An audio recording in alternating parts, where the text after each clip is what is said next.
gitu. Itu untuk kemandiriannya. Nah yang kedua, kurikulum itu saksiyah Islam, kepribadian Islam. Itu meliputi tahsin, tahfiz, materi keislaman, sama bahasa Arab. Nah, yang sekarang itu sudah berjalan relatif lancar, sangat lancar, tahsin, tahfiz, dan materi keislaman. Nah, untuk bahasa Arab ini agak terhambat karena kita itu bahasa Arab numpang di Pondok Pesantren Darus Saqofah, punya Ustadz Umar Asidik. Nah, semenjak corona itu lockdown, ditiadakan bahasa Arabnya.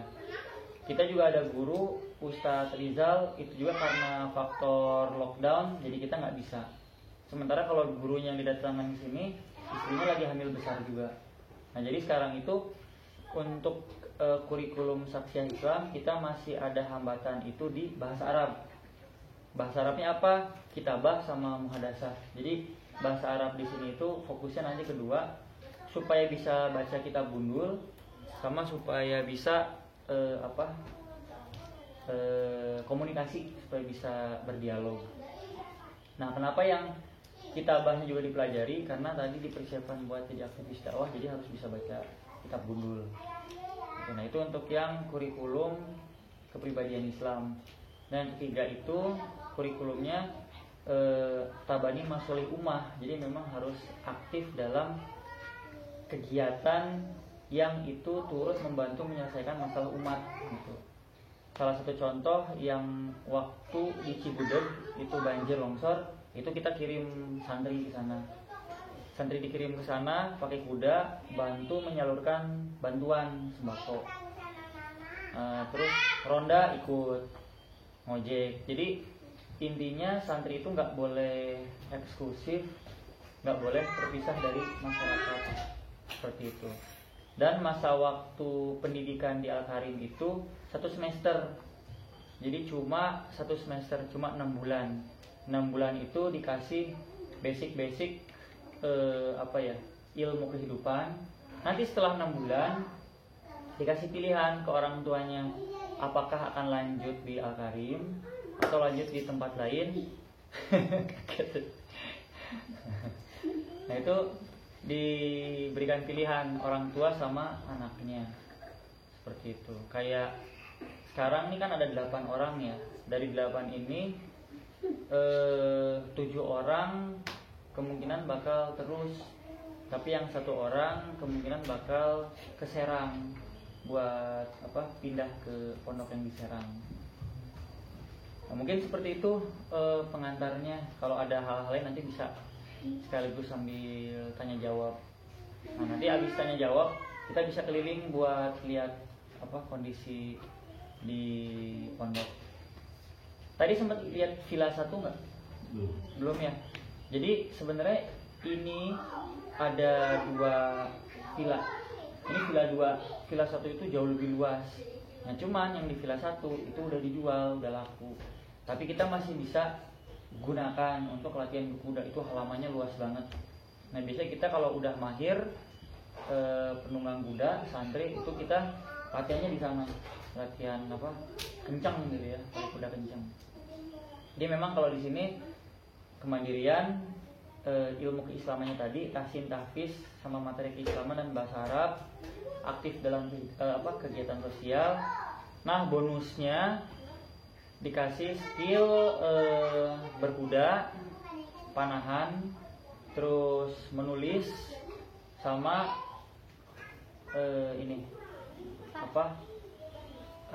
media sosial. Kenapa? Ke warung. Tapi bolak-balik kan kesini lagi. Udah boleh. Nah, seperti itu, bapak-bapak, ibu-ibu, kakak-kakak. Kalau mau di sini nggak apa-apa, kenapa sih? Bagus. Hah? Nggak usah bagus. Jadi kalau mau di sini memang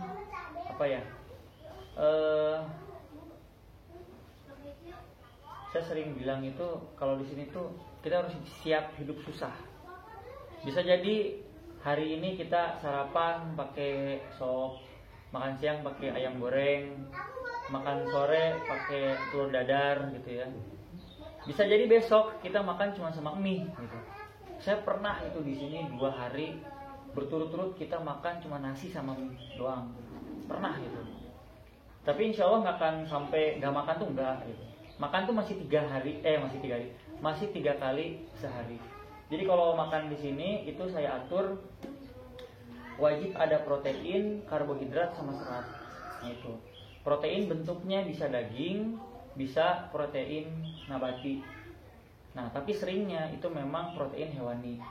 Misalnya daging ayam, terus telur, itu yang paling sering. Jadi asupan daging itu wajib ada, dan itu kita bikin sendiri, masak sendiri. Seratnya itu kita bikin sayur. Terus untuk karbohidratnya itu jelas nasi. Jadi secapek apapun santri di sini itu alhamdulillah nggak pernah ada yang sakit. Karena memang saya perhatikan hajatul udhawiyahnya juga gitu, istirahatnya cukup, asupan nutrisinya cukup. Nah, kalau kondisi pondok itu sudah betul-betul nggak bisa lagi memenuhi hajatul udhawiyah, itu biasanya saya pasti laporan, baik ke orang tua, baik koordinator gitu. Dan memang kondisi yang paling parah di sini itu pernah memang waktu itu 2 hari itu. 2 hari itu kita makan cuma nasi sama mie doang, tapi masih 3 kali sehari.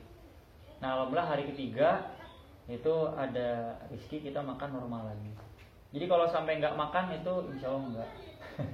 Kalau makan sih masih, cuman sempat pernah seperti itu.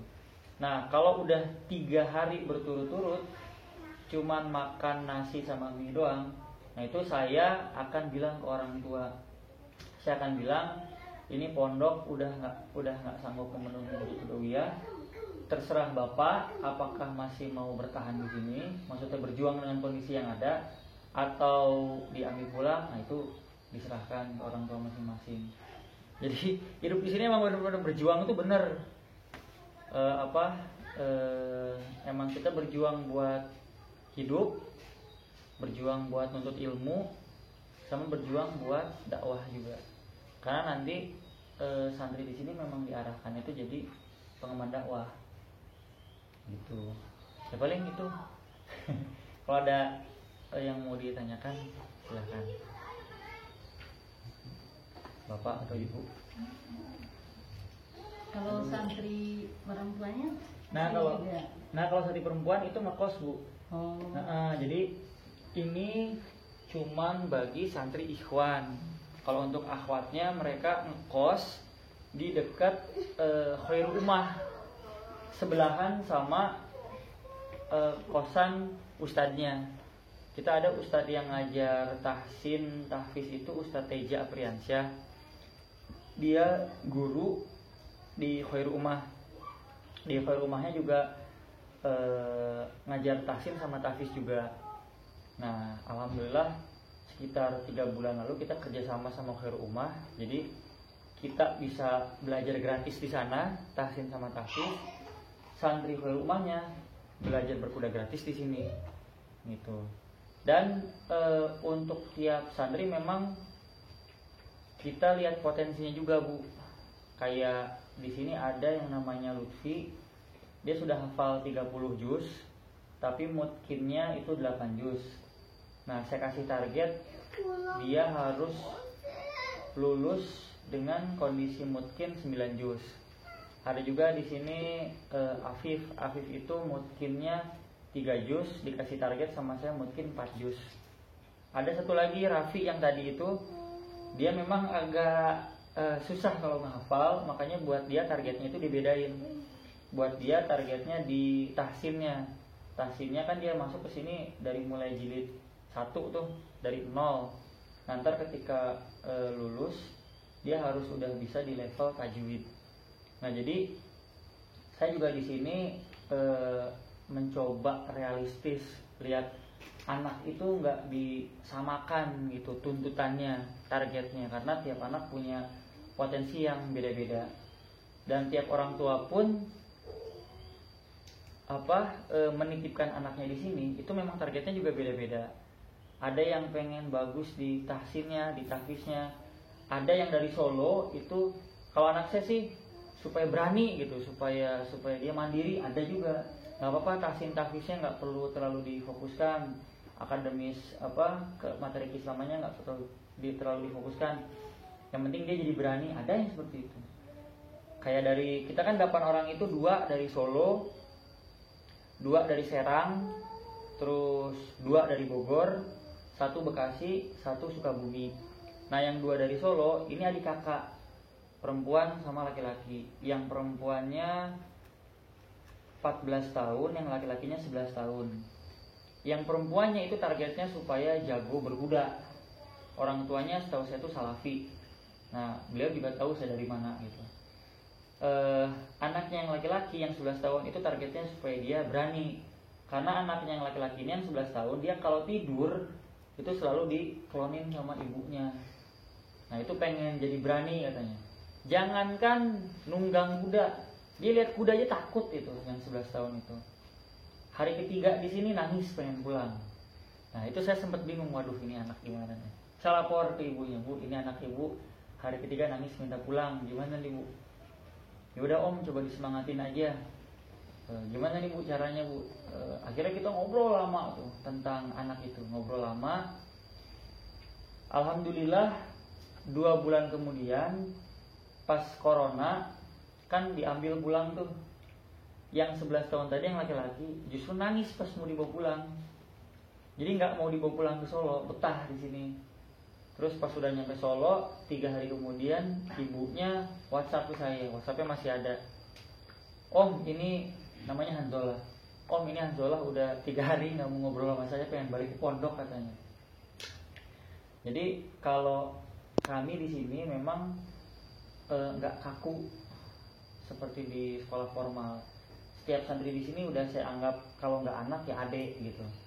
Kalau misalnya kegedean, kalau kayak Hanzola udah kayak anak lah gitu buat saya. Tapi kalau yang udah 16-17 tahun, kalau buat anak kan kegedean tuh, paling saya anggap adik gitu. Kalau untuk akhwatnya itu dekatnya sama istri saya. Jadi kalau laki-lakinya ada masalah biasanya ke saya, tapi kalau anak akhwatnya ada masalah, itu giliran istri saya. Jadi kita gimana caranya si anak itu nyaman di sini. Jadi kita juga udah kayak keluarga, tapi di satu sisi target-target akademisnya tetap kita kejar gitu, kayak tahsinnya, tahfiznya, materi Islam itu tetap kita kejar. Gitu Bu. Jadi pertanyaannya pendek tapi itunya panjang, jawabannya panjang. Akhwatnya jadi gini, kalau ikhwan misalnya SPP 900 nih, itu udah sama penginapan, pendidikan segala macem, sama makan. Nah akhwatnya itu dipotong biaya kosan. Misalnya nih SPP 900, kosan di sana tuh 800 buat 4 orang akhwat. Berarti kan 800 dibagi 4 itu masing-masing 200. Nah yang 900 itu dipotong yang 200.